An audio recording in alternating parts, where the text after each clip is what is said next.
Livro Fonte Viva, psicografia de Chico Xavier, pelo Espírito Emmanuel. Capítulo 136. Vivamos calmamente. Que procureis viver sossegados. Primeira carta de Paulo aos Tessalonicenses, capítulo 4, versículo 11. Viver sossegado não é apodrecer na preguiça.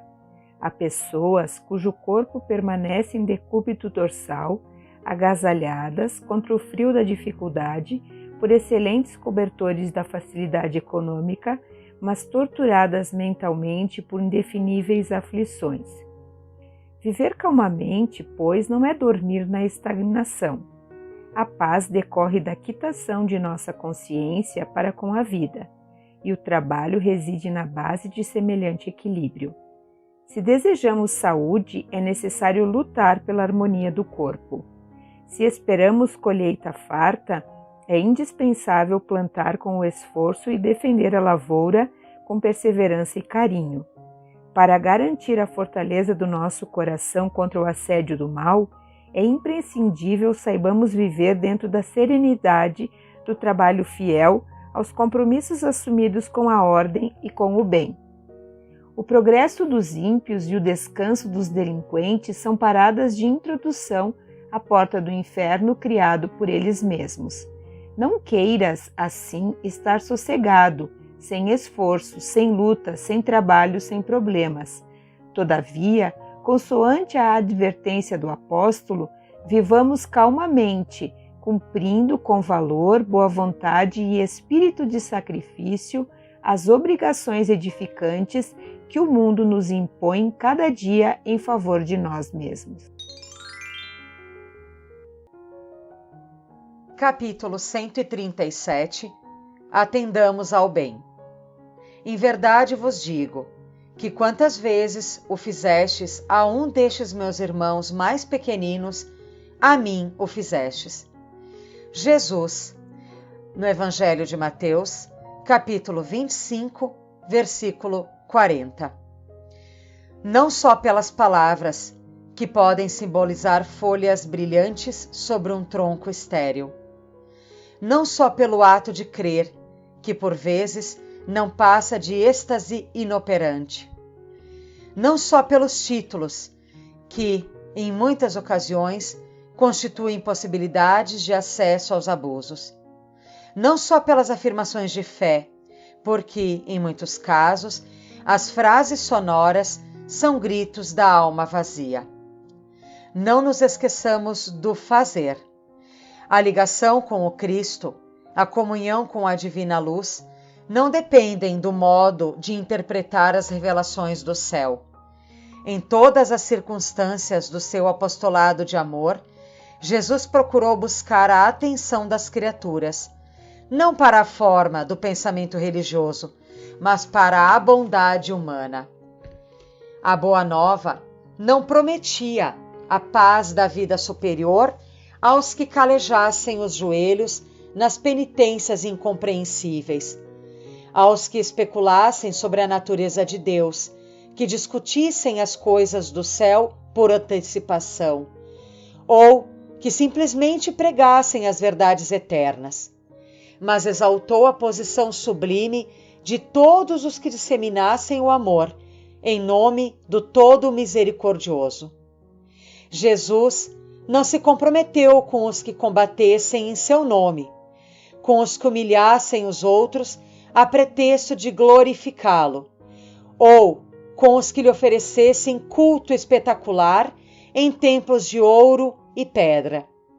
Mas sim, afirmou que o menor gesto de bondade, dispensado em seu nome, será sempre considerado, no alto, como oferenda de amor endereçada a ele próprio. Capítulo 138. O justo remédio. Quanto, porém, à caridade fraternal, não necessitais que vos escreva, porque já vós mesmos estáis instruídos por Deus que vos ameis uns aos outros. Carta de Paulo, primeira epístola aos Tessalonicenses, capítulo 4, versículo 9. Em sua missão de consolador, recebe o Espiritismo milhares de consultas, partidas de almas ansiosas, que imploram socorro e solução para diversos problemas. Aqui é um pai que não compreende e confia-se a sistemas cruéis de educação. Ali é um filho rebelde e ingrato, que foge à beleza do entendimento.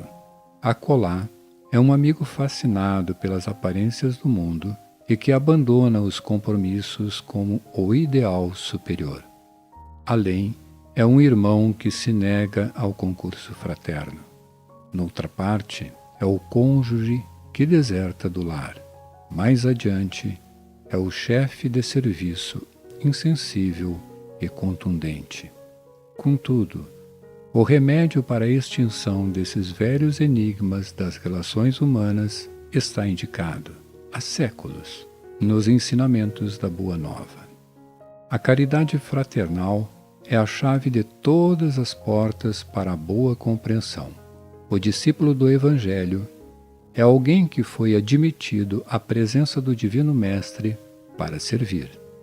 A recompensa de semelhante trabalhador, efetivamente, não pode ser aguardada no imediatismo da terra. Como colocar o fruto na fronte verde da plantinha nascente? Como arrancar a obra-prima do mármore com o primeiro golpe do cinzel? Quem realmente ama, em nome de Jesus, está semeando para a colheita na eternidade. Não procuremos orientação com os outros para assuntos claramente solucionáveis por nosso esforço. Sabemos que não adianta desesperar ou amaldiçoar. Cada espírito possui o roteiro que lhe é próprio. Saibamos caminhar, portanto, na senda que a vida nos oferece, sob a luz da caridade fraternal, hoje e sempre. Capítulo 139. Na obra de salvação. Porque Deus não nos tem designado para a ira, mas para a aquisição da salvação por nosso Senhor Jesus Cristo. Primeira carta de Paulo aos Tessalonicenses, capítulo 5, versículo 9. Por que não somos compreendidos? Por que motivo a solidão nos invade a existência? Por que razões a dificuldade nos cerca? Por que tanta sombra e tanta aspereza em torno de nossos passos? E a cada pergunta feita, de nós para nós mesmos, seguem-se comumente o desespero e a inconformação, reclamando, sob os raios mortíferos da cólera, as vantagens de que nos sentimos credores. Declaramo-nos decepcionados com a nossa família, desamparados por nossos amigos, incompreendidos pelos companheiros e até mesmo perseguidos por nossos irmãos. A intemperança mental carreia para nosso íntimo os espinhos do desencanto e os desequilíbrios orgânicos inabordáveis, transformando-nos a existência num rosário de queixas preguiçosas e enfermiças. Isso, porém, acontece porque não fomos designados pelo Senhor para o despenhadeiro escuro da ira, e sim para a obra de salvação. Ninguém restaura um serviço sob as trevas da desordem. Ninguém auxilia ferindo sistematicamente pelo simples prazer de dilacerar. Ninguém abençoará as tarefas de cada dia, amaldiçoando-as ao mesmo tempo. Ninguém pode ser simultaneamente amigo e verdugo. Se tens notícia do Evangelho, no mundo de tua alma, prepara-te para ajudar infinitamente. A terra é a nossa escola e a nossa oficina. A humanidade é a nossa família. Cada dia é o ensejo bendito de aprender e auxiliar. Por mais aflitiva seja a tua situação, ampara sempre e estarás agindo no abençoado serviço de salvação a que o Senhor nos chamou.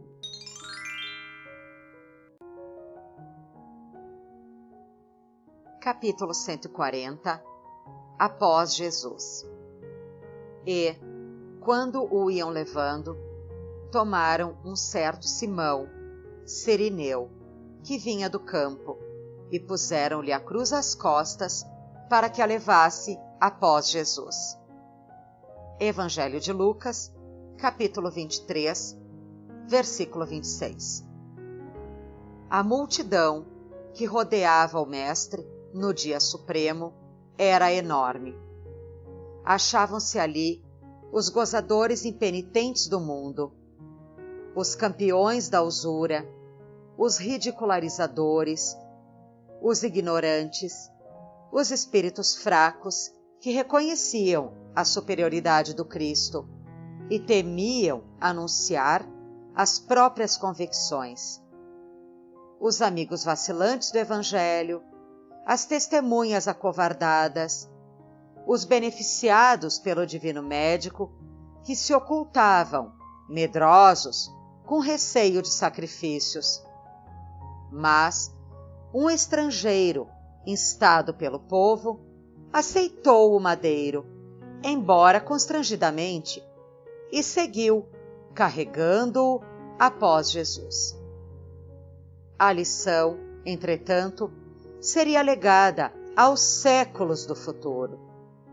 O mundo ainda é uma Jerusalém enorme, congregando criaturas dos mais variados matizes.